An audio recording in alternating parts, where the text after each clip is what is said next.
Hey yo, Monica. Cihuy. Siap. Ini kayaknya yang jadi menarik itu dibahas ya. Kalau Ya, di hukum bener itu kebalikannya psikologi. Karena kalau di hukum itu kita memang diwajibkan dan ada 38 poin. Itu dipecah. 38 poin itu dipecah. Ada poin namanya manajemen organisasi di mana kamu harus untuk ikut katakanlah kepanitiaan, UKM atau Ormawa. Itu kayak kamu ikut manajemen organisasi gitu loh. Terus kemudian ada poin akademis yang kayak ikut seminar atau kamu penelitian gitu. Jadi diusahakan, aku paham psikologis hukumnya, kenapa aturan ini dibuat gitu loh. Halo, dengar nggak? Aman. Dengar Mas. Kenapa aturan ini dibuat? Karena memang dulu pernah ada masa di mana FHK itu mulai ada penurunan keaktifan. Memang terkesan agak dipaksa, makanya aku bilang kalau psikologis dengan tidak dipaksa pun ada effort untuk aktif dari mabanya, itu aku sangat senang sih gitu melihatnya. Keren banget itu.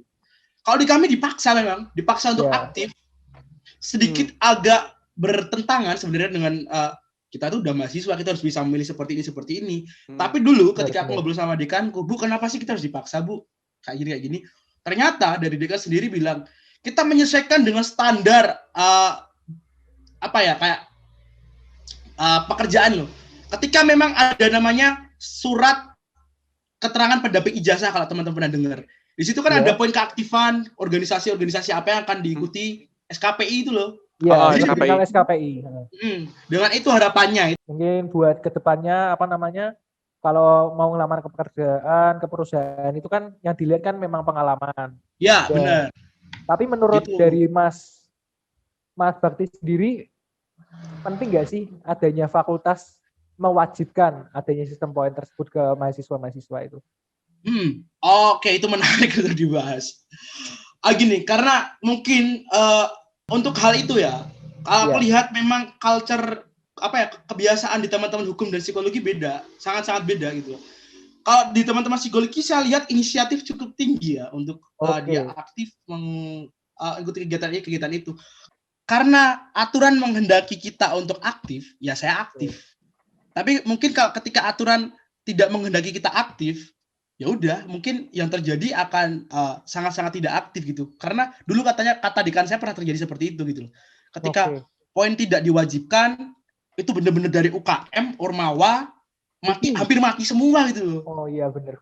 Itu menurutku memang realistis ya. Dekan mengikuti persoalan, kemudian persoalan melahirkan problem solving, ya problem solvingnya dalam bentuk aturan gitu.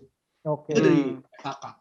Itu menurut aku menanggapi sedikit dari Mas Bekti itu ya. Menurutku itu menarik sih karena kadang kalau kita itu eman-eman aja gitu loh. Kalau teman-teman itu tidak mengikuti suatu kegiatan karena di fakultas maupun di tingkat universitas, karena toh nanti kalau teman-teman sudah lulus dari universitas itu entah teman-teman memutuskan untuk jadi masuk ke perusahaan atau membangun bisnis sendiri, di situ pasti teman-teman akan berurusan dengan yang namanya banyak orang dan organisasi gitu loh. Dan kalau nggak dilatih dari sekarang, itu pasti nanti akan kecewa di kemudian hari, karena istilahnya itu belajar lagi dari nol. Kalau sekarang bisa belajar, masih mahasiswa disalahin nggak masalah, kan masih belajar juga, namanya masih siswa juga. Iya benar, walaupun masih dasar ya. Betul. Dan kalau aku misalnya menjadi seorang dekan di FHK yang mewajibkan sistem poin, menurutku ya aku kalau jadi dekan ada baiknya juga ikut dijelaskan mengenai kenapa sih kok harus ada sistem poin, niatnya. Jadi kan balik lagi ya, kalau orang hukum harus ngomong niatnya itu apa, kenapa kok seperti itu. Nah gitu, jadi si mahasiswanya semua ini paham, oh sebenarnya dekanku tuh maksudnya baik untuk biar bisa kita aktif. Kalau kita aktif, kita akan lebih dianggap berharga di mata perusahaan. Nah itu. Gitu. Karena di Unika sendiri kan juga udah menyiapkan banyak wadah ya buat mahasiswa itu berkegiatan kan sebenarnya. Oh banyak banget. Iya banget. Cuman memang dari mahasiswanya sendiri yang susah. Padahal ikut kegiatan, ikut Ormawa itu nggak ada sia-sianya ya. Enggaknya banyak banget. Setuju sih, karena memang ujung-ujungnya nanti waktu udah lulus dari universitas pasti akan berhubungan sama suatu organisasi sih di situ sih. Jelas benar-benar banget. Aku pernah ada cerita ya, yang sedikit menarik itu kayak gini. Ada kakak tingkatku, dia lulus cum laude, secara akademis keren lah, keren banget. Dewa gitu. Hampir dewa lah, gacor lah gitu bilang. Pas masuk dunia kerja itu waktu itu belum ada poin keaktifan ya di FHK. Aku diceritain sama kakak tingkatku yang dia pas zaman itu sama kakak tingkatku yang cum laude ini gitu. Dia tahu nggak, dia ngelamar banyak perusahaan dan nggak diterima. Pengalaman organisasinya ada di perkuliahan itu yang masuk itu gitu loh. Dia kalah sama orang-orang yang nggak punya akademis tinggi gitu loh. Di situ aku menyimpulkan sih sebenarnya kamu pinter-pinter banget di kampus itu juga tidak jaminan kamu akan dapat kerja. Tapi ketika kamu ada kegiatan yang memang mendukung skillmu, pinter banget. Mungkin kalau di kelas mungkin banyak nanya kayak dia ya. Aku membayangkan tuh mahasiswa seperti itu tuh duduk paling depan, tugas buat terus, masuk terus, nggak pernah TA gitu kan. Maksudnya ketika orang-orang di organisasi yang benar-benar addicted banget sama organisasi, dia kan kadang-kadang jarang masuk kelas kan. Tugas dan pelajaran juga kadang-kadang nyusul. Yang catatan teman, itu kan kadang-kadang beda dengan diterangkan dosen itu loh. Itu malah orang-orang seperti itu yang akan sangat mudah untuk menyesuaikan dengan dinamika kerja. Aku lihat seperti itu banyak kakak tingkatku yang membuktikan sih. Jadi menurutku pengalaman organisasi di kampus itu sangat penting. Nah itu aku sempat aku bisa ada beberapa poin yang aku setuju dengan si Mas Bekti ini ya, karena aku pribadi juga kan aku sempat magang nih jadi suatu HR, jadi suatu orang rekrutmen gitu kan di suatu perusahaan, di suatu CV gitu ya. Itu memang kalau seseorang ini itu akan lebih dihargai di suatu perusahaan kalau memang punya pengalaman bukan pengalaman kerja ya, tapi pengalaman skill organisasi, betul, skillnya spesifik gitu loh. Misalnya daftar karena IPK-nya 3,9. Namun selama gila sih ya, tapi kalau itu ya. Tapi kalau selama kehidupan kuliah nggak pernah ikut organisasi, nggak ada cerita. Ya oke, let's say apatis gitu ya. Terus sumbangsih perusahaan pasti punya suatu permasalahan. Dengan adanya kamu masuk ke perusahaanku, kamu bisa solve problem apa di perusahaanku? Karena cuma bank itu nggak solve apa-apa di perusahaanku gitu loh. Tentu saja kamu harus punya ilmu-ilmu lain. Makanya itu aku sangat menyarankan selain ikut organisasi, panitia, ikutlah magang kerja yang relevan. Magang kerja atau ambil sertifikasi. Misalnya sertifikasi kalau di psikologi ya hipnoterapi atau NLP yang relevan lah dengan teman-teman, atau memahami mengenai lebih dalam mengenai mental health. Kalau mungkin di FHK atau di FEB mungkin bisa mengambil kayak digital marketing itu gimana, terus Facebook Ads atau sertifikasi jadi pengacara itu gimana dan sebagainya. Itu akan sangat dihargai lebih teman-teman. Percaya nabi aku. Beneran. Karena memang pengalaman dan skill itu memang yang dibutuhin sama perusahaan sebenarnya. Oh betul sekali. Cuma nilai IP kamu 4, kamu cum laude, kamu terima, tapi kamu nggak punya skill apa-apa ya sama aja. Ya, benar. Nah, namun ya yang hati-hati adalah jangan sampai kita terlalu mendewa-dewakan organisasi, panitia, tapi kita melupakan nilai.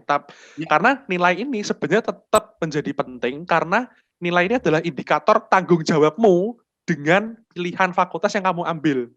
Kalau ini tinggi, kamu bayar sertifikasi, kamu bayar organisasi, kamu lebih dihargai. Tanggung jawab sama fakultasmu oke, kegiatanmu oke. Nah itu. Benar banget. Sangat-sangat dihargai.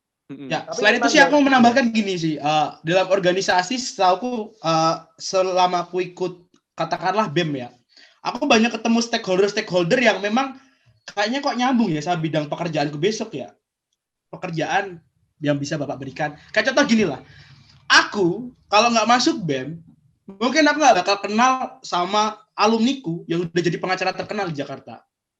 Aku nggak bakal bisa ngadain diskusi dengan DPR RI gitu. Dari situ aku melihat point value-nya organisasi itu tidak hanya sebatas kamu ngasih soft skill dan lain-lain, tapi relasi itu sangat penting. Networkingnya penting di situ ya. Ya, benar sekali.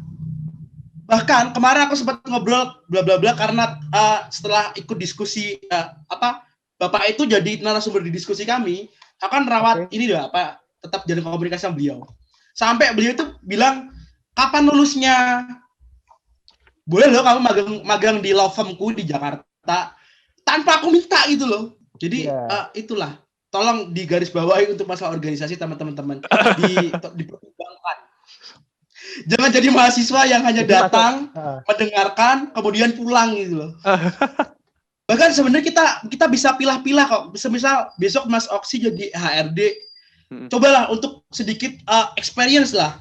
Aku coba masukin orang yang punya latar belakang organisasi sama orang yang nggak punya skill organisasi gitu loh. Ya itu agak resiko sih untuk bidang pekerjaan, tapi pasti akan ada perbedaan gitu loh. Betul. Kontribusinya ke perusahaan. Betul sekali sih, setuju. Ya, sih. Gitu sih dari saya Mas Ajaya. Nah, bicara tentang Ormawa. Nah, di Ormawa di psikologi dan juga di FHK sendiri itu ada apa aja sih? Mungkin dari Mas Bakti dulu. Ormawa yang bisa diikuti oleh kalau di FHK. Ya. Di FHK sendiri kita punya, kalau Ormawa kita punya 4. Dari BEM, Senat, kemudian himpunan mahasiswa itu baik komunikasi sama ilmu hukum ada sendiri-sendiri. Itu yang bisa teman-teman pilih di situ tuh.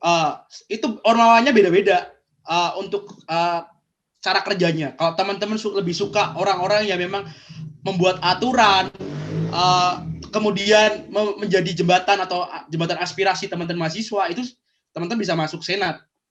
Itulah. Gambaran kita di hukum itu Senat itu mirip kayak DPR lah, DPR-nya lah.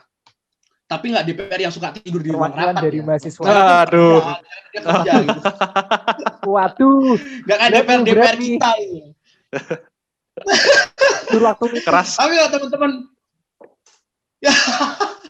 tidur waktu meeting. Kalau teman-teman suka sesuatu yang berhubungan dengan lapangan, bersentuhan eksekutor gitu ya, eksekutor gitu ya. Kalau di BEM itu memang bener-bener orang-orang lapangan banget lah. Ya, kemudian kalau teman-teman suka bidang-bidang yang berhubungan dengan akademis secara lebih mendalam, itu bisa masuk ke himpunan. Kalau tempat kami seperti itu. Tapi kalau pengen masuk di luar 4 bidang tadi, silakan di unit kegiatan UKM. Di UKM. UKM-nya ada apa aja, Mas? UKM itu mulai dari pecinta alam, kayak mapala gitu, yang kegiatannya naik gunung, kemudian konservasi alam. Kalau ada bencana di Mapala itu dia bisa juga untuk pelatihan SAR, Search and Rescue. Kadang-kadang ada banjir kemarin di Semarang itu. Teman-teman Mapala dari FHK, dari Psikopala juga, itu juga turun tangan. Jadi disitulah kalau teman-teman pengen masuk kegiatan-kegiatan yang seperti itu. Ada UKM olahraga kayak badminton, kemudian basket dan futsal ya. Terus ada UKM yang dia bidangnya adalah kayak teater, lebih ke seni. Ada teater musik sama teater, kalau tidak salah musiknya aku lupa sih. Sama kayaknya teater seni peran ya. Itu sih di FHK. Oke, jadi memang dari fakultas sendiri sudah memberikan banyak wadah buat mahasiswanya berkembang ya, mengembangkan skill yang dipunya sama mereka semua ya, gitu ya. Sangat. Oke, balik lagi ke mahasiswanya, mau nggak masuk ke kegiatan tersebut? Ya, betul juga dong. Betul itu. Kalau di FHK ketika nggak mau ikut kegiatan ya, paling-paling di semester terakhir, ketika dia harusnya sudah bisa wisuda atau skripsi, jadi ketika memang sudah semester akhir nih, dia sama sekali nggak ikut kegiatan, itu pasti dari pengajaran atau dosbiknya bilang, kamu saya kasih kesempatan 1 semester untuk ikut kegiatan, untuk memenuhi syarat untuk kamu bisa sidang sampai sudah. Parah nggak sih? Dari semester 1 dia akan langsung cari-cari itu kegiatan-kegiatan. Meskipun memang kesannya dipaksa sih, di FHK seperti itu kulturnya. Begitu Mas Anjaya? Ya, benar-benar. Oke. Kalau di Fakultas Psikologi sendiri, ada apa aja sih Oksi buat ormawanya? Kalau Ormawa di kita itu 2. Jadi memang biasa aja ya, memang 2 kayak BMF, jadi BEM Badan Eksekutif Mahasiswa yang fakultas, ya? sama Senat Fakultas. Gitu. Itu memang ada 2 doang. Tapi yang banyak itu adalah unit kegiatan mahasiswanya di psikologi. Itu banyak banget di psikologi. Jadi kalau disebutin ada banyak banget sih. Jadi kayak misalnya pertama ada BEM sama Senat. Itu yang pertama. Tadi udah dijelasin sama Mas Bekti juga ya. Kalau teman-teman itu orang yang suka lapangan, mengkoordinasi masyarakat, mengkoordinasi teman-temannya dalam kepanitiaan, jadi ketua, jadi sekretaris, bendahara, itu cocok kalau masuk di BEM. Karena itu kan langsung bersentuhan dengan mahasiswa-mahasiswa. Kalau teman-teman suka membuat kayak berpikir, kayak misalnya, aku nggak mengatakan orang BEM nggak bisa mikir ya, bukan gitu maksudnya arahnya, tapi lebih ke kalau teman-teman prefer untuk berpikir di balik meja, membuat peraturan, lalu mengkritisi permasalahan-permasalahan yang ada di Unika, menampung aspirasi, itu cocok banget masuk ke Senat. Itu. Kalau UKM-nya banyak banget di psikologi, banyak banget, sampai banyak banget sih menurutku. Jadi misalnya nih, beberapa aja ya. Misalnya teman-teman suka nyanyi, ada psikofokustik di fakultas. Itu kita lebih ke arah akustikan, karena psikofokustik ya. Terus kalau misalnya teman-teman suka ngedance, ada psychodance. Wah, seru. Nah itu psychodance nggak tertutup untuk cewek doang loh. Jadi kita cukup kesetaraan gender ya kalau bahasa anak FHK ya, kesetaraan. Jadi cowok cewek boleh masuk di psychodance, terserah gitu ya. Ada lagi, kalau teman-teman suka training, suka mentraining orang jadi trainer, pembicara gitu ya, cocok ada namanya UKM Sunrise. Itu kita program kerjanya adalah ngasih training di masyarakat, misalnya mau ngasih training di perusahaan ini yang isinya anak-anak muda, kita ngasih di situ outbound, kita ngasih ice breaking. Wah, itu seru banget itu kalau teman-teman suka yang jadi trainer atau training. Itu pasti Sunrise cocok buat teman-teman. Kalau ada lagi nih yang kalau ini UKM ku pribadi ya, ini UKM yang aku ikuti sendiri, yaitu adalah kalau teman-teman pernah tertarik dengan gimana sih caranya kalau melakukan hipnotis, hipnoterapi, itu terus gendam, itu ya bukan gendam juga ya, tapi gendam itu sebenarnya ilmu yang ilmu gelap sebenarnya, ilmu gelap sebenarnya itu ya. Gendam. Itu gelap itu. Profesinya atau orangnya disebut gendamers gitu, gendamis. Jadi kalau misalnya teman-teman penasaran ya, lihat orang kok bisa kena hipnotis ya. Nah, apa bedanya hipnotis sama hipnosis? Apa yang membedakan dengan hipnoterapi? Nah, itu adalah UKM-nya. UKM hipnomorfosis. Di situ kita belajar seputar dunia training, dunia hipnosis, hipnoterapi. Itu seru banget. Teman-teman di situ juga belajar organisasi, dapat ilmu tentang hipnoterapi, hipnosis, dan bisa mempraktekannya walaupun dalam skala yang dalam pendampingan. Ada pendampingannya profesional, dosen ataupun kakak kelas yang sudah sertifikasi gitu. Dan masih banyak UKM-UKM lain sebenarnya sih, kayak CTR itu Center of Trauma. Jadi kita di situ khusus untuk tentang trauma di situ. Habis diputusin pacar ke situ. Nah, itu bisa banget sudah ke situ. Itu bisa banget. Nah, terus ada lagi Center of Addiction. Ini kalau misalnya addiction itu kan candu ya. Misalnya ada candu narkoba atau candu hal lain yang sifatnya candu menonton drama Korea. Ini Mas Bekti, saya sama saja senyum sendiri nih. Bahasanya film film mau ngomongnya ngawur. Nah, itu ini bisa aja ke CAS namanya, di Center of Addiction. Itu. Nah, ada lagi sahabat psikologi. Ini cocok kalau misalnya galau. Kuliah gimana, skripsinya ada apa, orang tua kenapa, kehidupan mental gimana, itu sahabat psikologi ada juga. Kalau lagi misalnya stres, sakit hati, patah hati, tapi nggak mau ke mereka semua, bisa ke dosen kita, bisa sendiri. Misalnya kita pilih dosen sama dosen A gitu ya, cocok, langsung WA, Japri, Oh, PC gitu ya ke dosennya, Bu saya mau konseling dan gratis kalau sebagai dan mahasiswa dosen pun psikologi. menerima secara Oh, cuma-cuma ya? menerima banget. Kalau konseling Oke. ya, kalau konseling ngobrol itu gratis. Tapi kalau sudah masuk ke intervensi atau masuk ke terapinya tetap akan kena Tetap akan dikenakan profesional. fee. Betul, kena fee profesional Oh, iya. gitu sih. Masa Jadi pengennya memang gratisan dari terus? Gratis terus masa ya dosen juga Apa perlu untungnya? Gitu. kapan untungnya gitu. Jadi tetap perlu makan gitu. benar Gitu benar ya. benar. Aku Jadi sebenarnya psikologi gini itu sih, banyak lucu. banget ya kegiatannya Mas ya. Oksi gini Mas Oksi. Ya Heeh. gimana Mas Bakti? Di hipnoterapi itu ada nggak sih kayak gimana apa sih bahasanya kalau orang yang menghipnotis apa sih namanya? Doktrin itu apa? Doktrin yang dimasukin? Sugesti. Sugesti. Heeh. Kapan-kapan bisa lah itu mentraining pejabat di Indonesia gitu, biar nggak pelupa gitu loh. Oh, Waduh. pelupa sama apa nih Mas? Mohon maaf Sama Kadang-kadang kan rakyatnya di ya.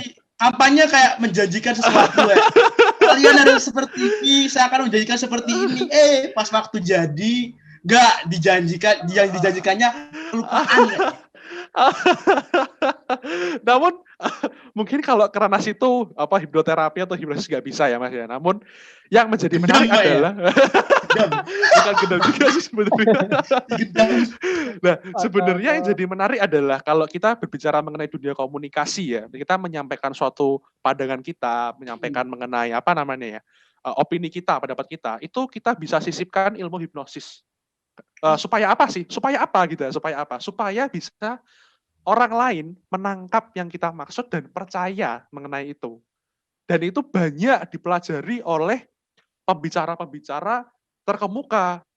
Even if itu presiden atau teman-teman yang pembicara public speaker, itu cocok banget belajar tentang hipnosis. Karena kita belajar tentang struktur pikiran kita. Kok bisa sih seseorang, misalnya kayak Pak Karno gitu ya, dia kalau pidato, itu kan semua orang langsung percaya, langsung ikut sama dia, mau mengikuti dia. Nah itu ada tekniknya di situ. Kenapa kok dia bisa percaya sama orang ini? Punya Apa yang wibawa gitu ya? Betul. Apa yang faktor-faktor apa sih yang mempengaruhi kok nek orang ini ngomong langsung percaya. Kalau ini kok nggak percaya. Nah itu bisa dipelajari juga di hipnosis itu. Itu menarik juga sih. Menarik. Mungkin kita udah percaya, cuma nggak ada realisasinya. Gitu. Gitu sih. Bener-bener. Itu seperti apa itu? Kok kayak pejabat kita juga gitu loh. Saya nggak mengarah ke sana ini ya. Saya nggak mengarah ke sana. Waduh.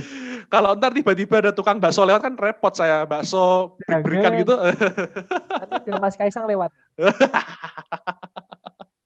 Repot nanti itu. Gitu saja ya sih kalau di psikologi, seputar psikologi gitu sih. Jadi memang psikologi itu banyak banget ya kegiatannya ya?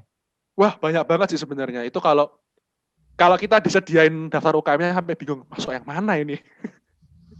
Oke, nah tuh teman-teman, buat teman-teman yang mungkin masih angkatan 20 tapi masih belum tahu apa aja sih yang ada di fakultasnya, nah itu bisa dicek di mana nih Oksi sama juga Mas Bakti tentang ormawa-ormawa seperti itu bisa dicek di mana? Kalau dari psikologi ya, itu bisa aja ngecek di Instagramnya Senat Fakultas Psikologi atau SMF FPSI. Itu bisa dicek di situ. Itu ada list list kegiatan-kegiatan di seputar fakultas, karena memang Senat adalah job desk-nya juga memberikan publikasi mengenai informasi fakultas gitu sih di situ. Ya. Sama sih kalau di FHK juga sama. Jadi memang setiap ormawanya sudah punya media sosial sendiri-sendiri ya? Iya. Betul banget. Masing-masing punya media sosial masing-masing. Bisa dicari sendiri-sendiri situ sih. Nah, mungkin bisa di-share nih ke teman-teman yang angkatan 20 sama teman-teman yang mungkin mau masuk ke Fakultas Hukum Komunikasi dan juga Psikologi. Fasilitas apa aja sih yang diberikan oleh fakultas kepada siapa siswanya dari awal kuliah sampai lulus? Iya. Mungkin dari Oksi terlebih dahulu. Oke, kalau dari psikologi ya sebenarnya fasilitas itu banyak banget. Tadi UKM itu aku masih kurang satu nyebutnya. Ada UKM konkret namanya. Itu ada UKM komunitas kritis. Itu komunitas kritis itu isinya orang yang suka cerdas cermat, berdebat, berfilsafat, berpikir. Wah, itu mereka nomor satunya psikologi. Nah, kalau kita membahas mengenai fasilitas, itu sangat banyak menurutku fasilitas. Tinggal apakah kita mau menggunakan fasilitas itu. Misalnya, contoh sederhana, konseling gratis sama dosen. Itu kan suatu fasilitas. Stres karena belajar, stres karena kondisi apapun lah, kondisi hati, perasaan, pikiran, kondisi rumah. Itu bisa banget cerita ke dosen. Janjian aja selama sopan dan dosen itu menyanggupi pasti akan diladenin. Ya. Tuh, Oke. kayak gitu. Contoh lagi apa ya? Sesuai Misal, etika chat ya. oh ya betul, harus sesuai etika. Meskipun Pasti harus. mereka menyediakan, tapi kita harus tetap sopan gitu loh. Ya, Itu pernah ada teman-teman kejadian jadi gini. Pernah ada jadi kejadian gini ya. walaupun kalian bisa gimana Oksi? Sorry ya, ini jadi ada kejadian kayak gini nih. Jadi ini kejadian real ya nih ya. Jadi suatu hari aku lagi lagi nyantai. Oke. Terus tiba-tiba ada temanku telepon aku dalam keadaan urgent. Padahal temanku ini Oke. jarang telepon gitu ya. Telepon dia cerita ada temanku yang sorry nih ya, ada temanku yang mau bunuh diri. Nah itu.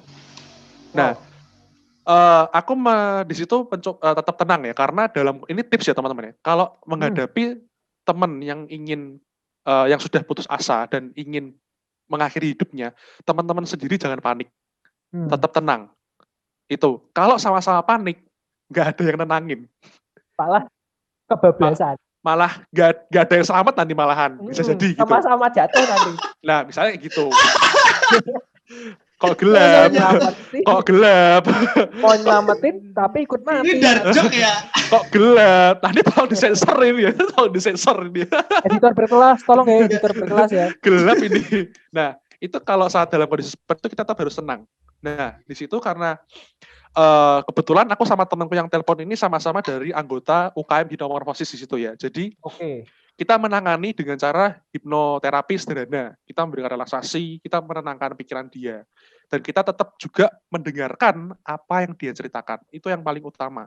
Kadang orang mau bunuh diri atau mengakhiri hidupnya, itu malah dinasehatin. Kamu harus semangat, gini-gini. Nanti dulu, itu tahap kedua. Tahap pertamanya harus dengerin dulu. Dia merasa apa, keberatannya dia apa, ceritain semua. Nah, setelah dia udah cerita, kita kasih bantuan yang kita pribadi secara mahasiswa dengan ilmu kita bisa membantu. Setelah itu karena aku melihat bahwa aku menganalisa dari permasalahan ini kok kelihatannya ini udah berat ya, maksudnya sudah ranah ke profesional. Akhirnya kita coba kontak beberapa dosen. Nah, dari 3 dosen yang kita kontak, ada 1 dosen psikologi itu yang akhirnya dia menawarkan diri malah. Dia menawarkan diri untuk bertemu bertiga. Dosen ini orang yang pingin bunuh diri dan temannya ini bertemu bertiga, konseling gratis. Wah. Nah, seperti itu. Dan itu satu dari sekian kasus, dari itu banyak kasus lain yang seperti itu. Dosen psikologi ya sangat orangnya humanis gitu loh kebanyakan. Itu salah satu fasilitas yang luar biasa dari Fakultas Psikologi gitu sih di Unika. Dan itu kelanjutannya gimana Oksi? Akhirnya nggak jadi gitu. Akhirnya nggak jadi, sudah dibantu, sudah diberikan happy ending gitu. Bisa upload di Instagram lagi si temannya ini. Bisa happy lagi gitu. Family jadi nih. Ya. Terus ada fasilitas lain mungkin Oksi? Mungkin dari ruangan yang memadai atau bagaimana? Oh ya, semua ruangan memadai sih kita. Semua ruangan memadai dan kita jumlahnya kan psikologi kan cukup besar ya kuota mahasiswanya ya. Jadi kayak ada satu angkatan tuh 400 sampai 300 lebih gitu ya. Wah, mau menyaingi FEB itu? FEB kan 700 ya kita ya. 700-an. Kita masih setengahnya, masih kalah ya. Itu kalau di psikologi semua ruangan memadai dari AC, LCD, sound, mic, semuanya memadai semua. Ya kita nggak bisa menuntut untuk semua sempurna ya, namun untuk kalau dinilai 1 sampai 10 ya 8/10 lah, semua sudah terpenuhi semua kok. Kursi bagus, meja, dan tahun baru ini kan sudah diperbaiki semua kursi dan mejanya, semua sudah direvisi semua. Wifi juga kenceng, nggak lemot-lemot gitu. Itu sih kalau dari Fakultas Psikologi. Cuman tetap sebagai mahasiswa tuh pengennya lebih ya?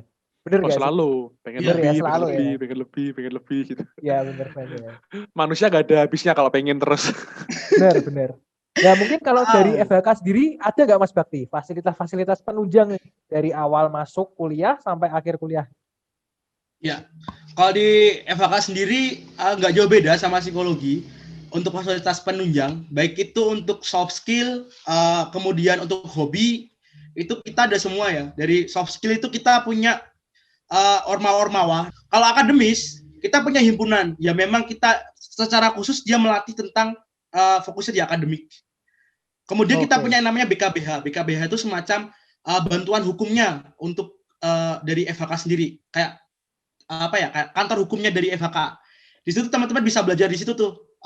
Gimana sih aku pengen magang di sana, kemudian kalau ada kasus biasanya diajak sama dosen, yuk ke pengadilan lihat saya bersidang gitu. Oh, Keren, itu serius? sangat asik. Diajak ke sana? Ya, bisa. Seru dong. Seru banget. Seru banget. Ketemu klien diajak ketika memang bisa ikut ke BKBH ya. Dan itu sangat benar-benar menunjang keilmuan kita gitu loh. Dan dosen sangat terbuka juga sama seperti tadi Mas Oksi bilang. Kalau masuk Dosen ke BKBH itu ada seleksinya nggak sih, Mas? Atau gimana? Jadi untuk fasilitas untuk BKPH untuk masalah seleksi nggak ada. Jadi yang penting kamu niat dan memang interest ke BKPH gitu. Oke. Dan untuk masalah karir di FHK tuh sebenarnya kami lebih cenderung memberdayakan alumni kita ya. Jadi ada jaring alumni khusus FHK. Jadi ketika teman-teman lulus, menarik. Itu langsung otomatis masuk yang namanya grup alumni kayak pengacara atau hakim, jaksa itu ada semua. Jadi di situ kasih tips-tipsnya tuh. Dan itu ada forumnya tersendiri. Sangat terbuka dan sangat terbantulah teman-teman untuk masalah itu. Jadi fasilitas-fasilitas seperti itu yang memang dari awal mahasiswa masuk sampai akhir itu ada semua. Tergantung teman-teman memanfaatkan atau enggak. Itu. Oke, dan malah sebenarnya fasilitas itu yang memang dibutuhin di dunia kerja ya, Mas ya? Oh ya jelas, ya fasilitas seperti itu yang dibutuhkan di dunia kerja gitu loh. Tapi ya itu ya aku bicarain tadi soal surat dokter yang dipalsukan juga ya. Sampai orang tua nggak terima ya. Jadi ada kakak tingkatku tuh yang dia nggak bisa ujian, kemudian orang tuanya marah-marah ke kampus. Ini kok gimana anak saya nggak bisa ujian? Sementara bayar kuliah itu gini-gini loh Pak, saya di sini bayar mahal, kenapa kok nggak bisa diikut ujian? Katanya orang tuanya itu kan, padahal anaknya itu berangkat terus katanya. Tapi di record di fakultas nggak pernah masuk gitu loh. Jadi dia malesin surat izin. Nakal ya. Karena ikutnya pemalsuan, dibalik lagi sama dosen-dosen saya. Ibu, kondisinya seperti ini Bu, ini yang memalsukan anak Ibu gitu loh. Ibu bisa saya tuntut ganti. Jadi mikir 2 kali gitu loh. Langsung kan, terus gimana Pak? Aku diceritain sama dosenku. Ya, kalau mau lanjut ya kita ayo gitu loh. Mau hijau-hijau, mau hitam-hitam. Dosenku ya bener-bener, kamu baik ke saya. Ya, kamu nurut aturan saya, kamu enak gitu loh. Tapi kalau kamu cari masalah, saya bisa selesaikan. Kekeluargaan, damai. Ya. Keluarga sama. Gak ada hukum karena psikologi gak ada hukum gitu ya. Tapi ini yang menarik ya. Di angkatanku dulu, di kelasku terutama ya. Di kelasku itu kan aku waktu itu kan kaum pentingnya, jadi sering dikontak sama dosen gitu ya. Nah itu pernah ada kasus pemalsuan surat izin dari dokter. Itu gak usah dosen. Aku lihat aja tuh ketok gitu loh. Sebagai mahasiswa alam itu ketok gitu loh. Jadi surat gitu ya, surat kayak surat izin dari dokter gitu ya. Tapi itu kan kalau surat kan nama .2 titik gitu kan. Nah ini nama .2 titiknya itu ada yang hilang gitu loh. Yang awal hilang, yang belakang itu masih ada. Aku lihat, lah Kiki bercanda apa Tintanya habis itu. Aku mikirnya gini, Mbok ya kamu tuh namanya bohong sing profesional gitu loh, just setengah-setengah bohongnya gitu loh. Terus larang siti. Larang sisa dulu gila bohongnya. Terus aku mikir, ya lah tak kasih ke dosenku. Ini Bu, dosen mata kuliah itu kan, karena dia hilang di situ kan. Terus, dosennya dapat gitu ya. Malamnya WA aku, Oksi ini besok anak ini tolong dipanggil ke kantor saya ya. Waduh. Di ospek tuh. Menarik sih. Ya, memang menarik banget sih. Seputar pemalsuan, apalagi yang nggak profesional. Selesai. Benar-benar selesai itu. Lagi ketahuan sama bahkan dosen. Ini ya, kalau di hukum itu makanya aku bilang dosen tuh bener-bener gak segan-segan buat nolong kita kalau ada persoalan gitu loh. Sampai selesai itu diselesaikan persoalan. Tapi ketika memang dia yang cari masalah, bener-bener gak pandang bulu gitu loh. Ada pernah kejadian, itu soal ini ya, kayak biro perjalanan gitu. Perjalanan KKL lah. Itu tuh bironya dari yang diriin alumni kita juga. Dan di situ, antara yang dijanjikan dengan yang terrealisasi waktu play KKL itu beda banget dan banyak keluhan. Sementara kita bayar mahal dong. Iya benar. Nah, kalau kita mikir kekeluargaan kan, wah alumniku lah, Raina tak gede-gede kayak gitu. Bener-bener enggak, yaitu kamu mau tanggung jawab enggak? Kalau kamu nggak tanggung jawab, kita selesaiin secara hukum. Dan itu dosen itu nggak pernah mandang aku ra urusan nek kowe meh alumniku dan enggak. Tapi ketika kamu sudah berbuat persoalan, ya udah tanggung jawab gitu loh. Itu dihukum seperti itu. Kalau kita bilang saklek lah. Tapi memang itu ya yang membuat kita profesional gitu. Kalau di ilmu kita ya. Gitu sih. Itu Mas aja. Oke, mungkin pembahasan kita sampai di sini dulu aja buat Oksi sama Mas Bakti. Mungkin dari Oksi sama Mas Bakti punya pesan buat yang ingin masuk ke Unika, khususnya ke fakultasnya, dan juga mungkin punya pesan buat maba 2020 yang belum ikut apa-apa di universitas. Mungkin dari Mas Bakti dulu deh. Oke. Kalau dari saya sih yang penting gini, teman-teman ketika memang benar-benar ingin fokus di dunia hukum ataupun komunikasi, yang pertama memang benar kata Mas Oksi. Kalau memang nggak ada sesuatu yang buat kamu motivasinya besar ke sana, kamu seneng ngomong, tapi kamu benci sama pasal-pasal gitu loh, sama undang-undang yang terlalu berbelit-belit, tapi kamu seneng ngomong, kamu suka diskusi, itu bisa jadi trigger kamu ketika kamu masuk fakultas hukum. Di situ akan ditemuin semua gitu loh. Kemudian ketika kamu masuk jadi mahasiswa hukum atau komunikasi, jangan sekali-sekali hanya belajar di kelas. Itu yang paling penting dan banyak kasus yang sudah terjadi gitu loh. Manfaatkan fasilitas semaksimal mungkin. Kalau perlu, kalau memang kurang, silahkan tanya ke dosen, Pak, apa sih tambahan dari Bapak untuk saya lah, terutama dosen wali lah. Apa yang harus saya ambil? Apa yang harus saya kerjakan ketika aku udah bingung mau ikut apa? Silahkan Pak, komunikasi sama dosen. Jangan jadi inklusif. Maksudnya inklusif itu kayak kamu harus benar-benar membaur. Karena dengan membaur itu kamu akan tahu apa aja sih dari fasilitas-fasilitas yang ada. Kadang-kadang kan informasi di Unika itu kan menurutku kurang jelas, kadang-kadang nggak tersampaikan. Kadang-kadang kita yang harus mencari.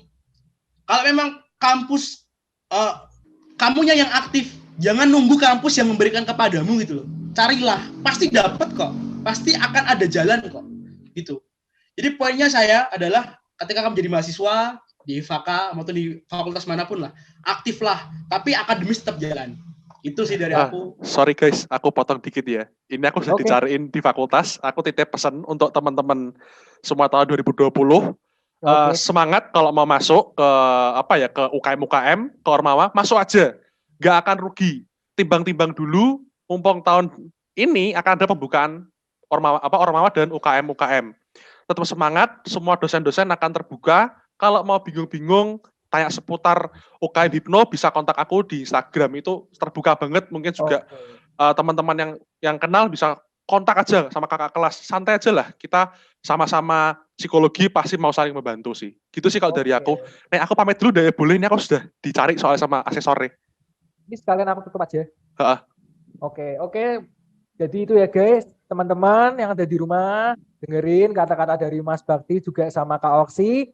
Oke, dan jangan lupa buat nonton podcast Unika ini di episode selanjutnya. Stay tune di YouTube Ponika SCU dan juga di Spotify Ponika SCU. Makasih buat Oksi dan juga Mas Bakti atas waktunya. Thank you. Thank you. Hey yo, Ponika. Cuy.